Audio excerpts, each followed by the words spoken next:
Bismillahirrahmanirrahim. Assalamualaikum warahmatullahi wabarakatuh. Waalaikumsalam. Perkenalkan, kami dari kelompok 8 yang beranggotakan saya, Hanisa Rahmatus Solihah, dan teman saya, Wiji Utami. Di sini kami akan menyampaikan hasil diskusi kami tentang sampling statistik audit.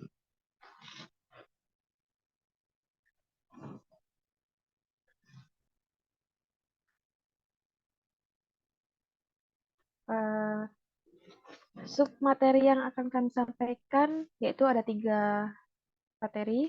Yang pertama ada definisi, kedua ada teknik sampling, dan yang terakhir ada penguji audit. Masuk pada submateri yang pertama, yaitu sampling. Sampling audit adalah proses pemeriksaan pada saldo akun atau kelompok transaksi dari 100% untuk tujuan menggambarkan beberapa bentuk kesimpulan untuk seluruh populasi berdasarkan hasil audit. Di sini ada beberapa pendekatan dalam menentukan sampling. Yang pertama yaitu sampling statistik. Itu sebuah metode yang berbasis matematika atau memilih perwakilan sampel yang mencerminkan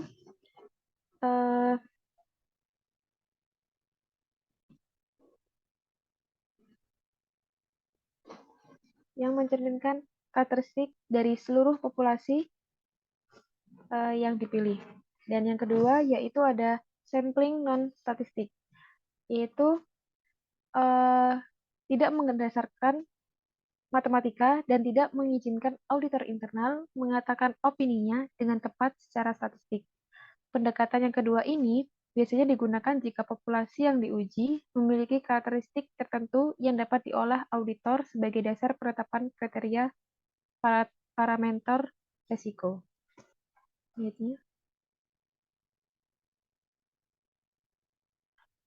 Di sini ada beberapa alasan auditor internal tidak menggunakan pendekatan sampling statistik.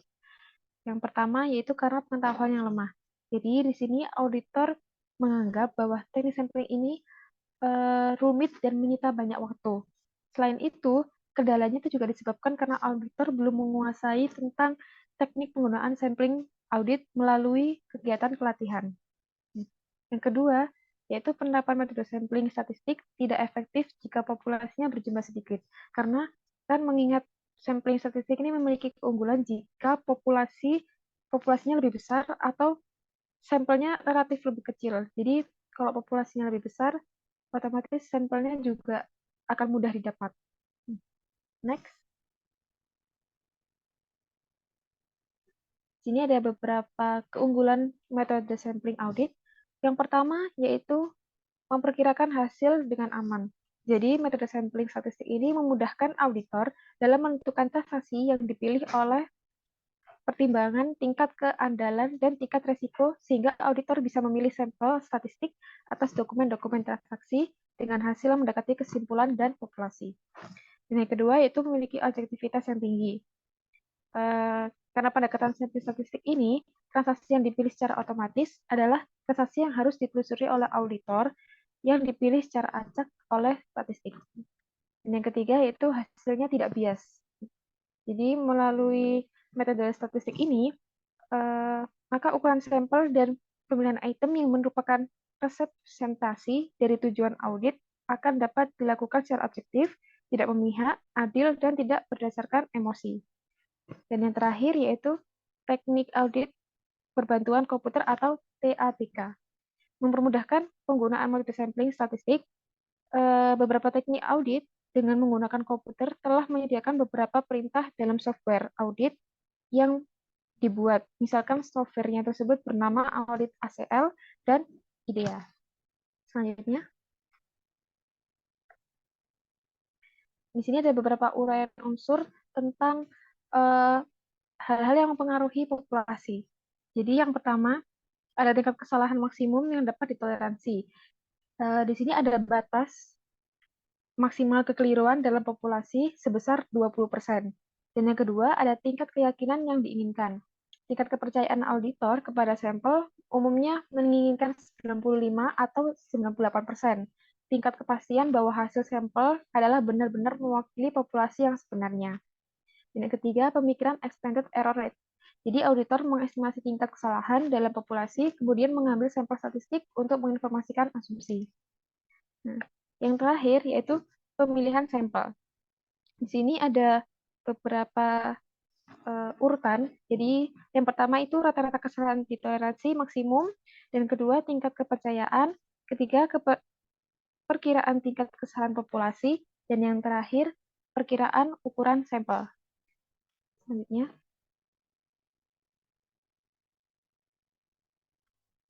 Nah, di sini terdapat beberapa teknik sampling. Ada tujuh teknik. Yang pertama yaitu ada metode random sampling. Jadi teknik ini digunakan untuk pemilihan sampel secara acak dan dapat digunakan dengan teknik tadi ABK, yaitu berbasis komputer. Jadi sudah ada software yang sudah disediakan tadi seperti software IDEA. Dan yang kedua yaitu metode sampling Sparta. Teknik ini digunakan untuk pengambilan sampel dengan membagi populasi dengan membagi secara segmen sehingga menjadi lebih homogen dan mungkin untuk setiap subpopulasi. Dan yang ketiga yaitu ada metode unit sampling. Nah, teknik ini digunakan populasi yang diuji menggambarkan satuan moneter sebagai karakteristik. Dan yang keempat yaitu ada attribute sampling. Pengambilan sampel untuk memperkirakan populasi dari beberapa karakteristik dalam suatu populasi. Next. Yang kelima yaitu ada variabel sampling. Nah, jika auditor ingin menguji keakuratan angka pada data, sehingga teknik ini sangat cocok untuk penguji substansif. Terus yang keenam ada judgment sampling. Di sini penguji pada item yang diduga terjadi kelemahan pengendalian internal sehingga tanpa menggunakan rumus atau formula. Dan yang terakhir ada discrepant sampling, yaitu misalnya terdapat penyimpanan pengendalian internal atau penyimpangan yang perlu mendapatkan perhatian dalam populasi yang telah diperiksa. Selanjutnya akan dijelaskan oleh teman saya. Silakan.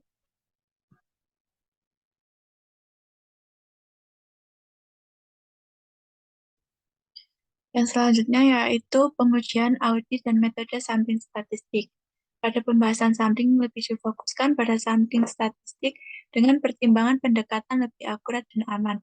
Terdapat dua jenis pengujian audit, yaitu pengujian kepatuhan atau pengendalian dan pengajuan substantif. Yang pertama yaitu pengujian kepatuhan atau pengendalian adalah pengujian yang digunakan untuk menguji sejauh mana penerapan pengendalian internal dijalankan. Pengujian ini lebih menekankan pada atribut pengendalian, misalnya menguji jumlah bukti gas keluar apakah sudah diotorisasi oleh pihak yang berwenang, apakah sudah diverifikasi, apakah sudah ada nomor urut atau tanggal, dan lain sebagainya.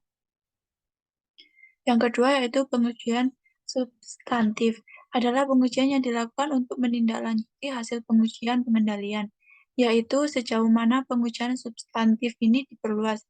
Pendekatan ini lebih difokuskan pada kewajaran saldo atau nominal yang disajikan. Misalnya, apakah saldo piutang disajikan secara wajar dan bebas dari salah saji.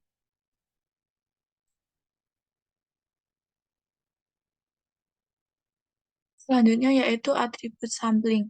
Atribut sampling adalah proses mengambil sampel untuk memperkirakan proporsi dari beberapa karakteristik atau atribut dalam suatu populasi. Auditor akan melakukan pengujian untuk jumlah item yang memiliki beberapa jenis kesalahan yang signifikan yang difokuskan bukan total nilai moneter dari semua kesalahan tetapi terkait dengan kepatuhan atributnya. Jenis pengujian ini sangat tepat untuk menilai tingkat pengendalian internal di beberapa akun tertentu. Atribut sampling berguna ketika auditor menghadapi seberapa besar barang yang akan diperiksa dan ingin diuji.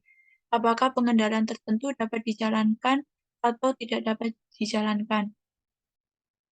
Kunci parameter atribut sampling adalah tingkat kesalahan maksimum yang dapat ditoleransi, penetapan tingkat keyakinan yang diinginkan, perkiraan expected error rate atau EER, populasi tingkat kesalahan, memilih sampel untuk melakukan prosedur audit.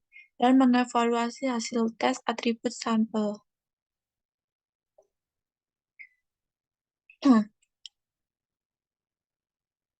Yang pertama yaitu tingkat kesalahan maksimum yang dapat ditoleransi.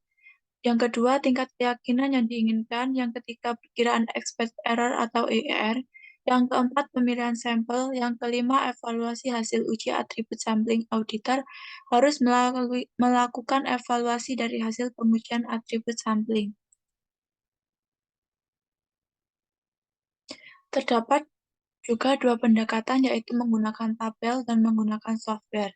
Yang pertama yaitu pendekatan tabel, terdapat tahap perencanaan, tahap unit sampel, tahap pemilihan sampel, dan tahap evaluasi serta kesimpulan. Dalam pengujian substantif, auditor dalam menggunakan sampling audit. Pada saat pengujian substantif menggunakan pendekatan variable sampling dan monetary unit sampling atau MUS. Sebagaimana yang telah dibahas pada pendekatan sampling di atas, pembahasan ini ditekankan pada MUS, yaitu metode sampling statistik yang digunakan auditor dalam pengujian substantif dan hasilnya disajikan dalam nilai moneter, misalnya dolar atau rupiah. MUS juga dapat diterapkan untuk tujuan audit ganda, yaitu pengujian substantif sekaligus pengujian pengendalian. Adapun langkah-langkah MUS adalah sebagai berikut. Yang pertama yaitu menentukan tujuan pengujian, yaitu pengujian substantif atau tujuan berganda. Yang kedua yaitu mendefinisikan populasi dan unit sampling, yaitu menentukan jumlah populasi dan unit sampling dari total populasi tersebut. Yang ketiga yaitu menyusun perkiraan tingkat kesalahan maksimal yang dapat ditoleransi. Yang keempat yaitu menentukan besarnya sampel dan dengan mempertimbangkan hal-hal berikut, yaitu resiko yang diterima, tingkat kesalahan yang ditoleransi, dan perkiraan mengenai tingkat penyimpangan dalam populasi. Yang kelima yaitu memilih sampel secara acak, sistematis, atau dengan bantuan komputer. Dan yang keenam yaitu melakukan prosedur audit, misalnya tracing, voicing, konfirmasi, perhitungan ulang, atau lainnya. Yang ketujuh yaitu mengevaluasi hasil sampel dengan mempertimbangkan hal sebagai berikut, yaitu apakah ada kesalahan ditemukan, apakah ada kesalahan yang dijumpai 100%, apakah kesalahan yang dijumpai kurang dari 100%, aspek-aspek kualitatif dari penyimpangan tersebut, serta aspek-aspek kuantitatif dari penyimpangan tersebut. Dan yang terakhir yaitu kesimpulan. Dalam pendekatan dengan menggunakan tabel, seperti contohnya yaitu, misal diketahui nilai saldo pada akun piutang sebagai berikut. Terdapat nilai buku yaitu 10 juta, tingkat salah saji 500.000, AS yaitu 100.000, RKM 5%, FK 3, FE 1,6. Menentukan unit sampel, yaitu N sama dengan NB dikali FK dibagi TS dikurangi PS kali FE. Dengan menggunakan rumus tersebut, maka N sama dengan 10 juta dikali 3 per 500.000 dikurangi 100.000 kali 1,6. N sama dengan 30 juta per 500.000 dikurangi 160. N sama dengan 30 juta per 340.000. N sama dengan 88,235. N sama dengan 88. Interval sampling IS sama dengan NB per N. IS sama dengan 10 juta bagi 88. IS sama dengan 113.636. IS sama dengan 114.000.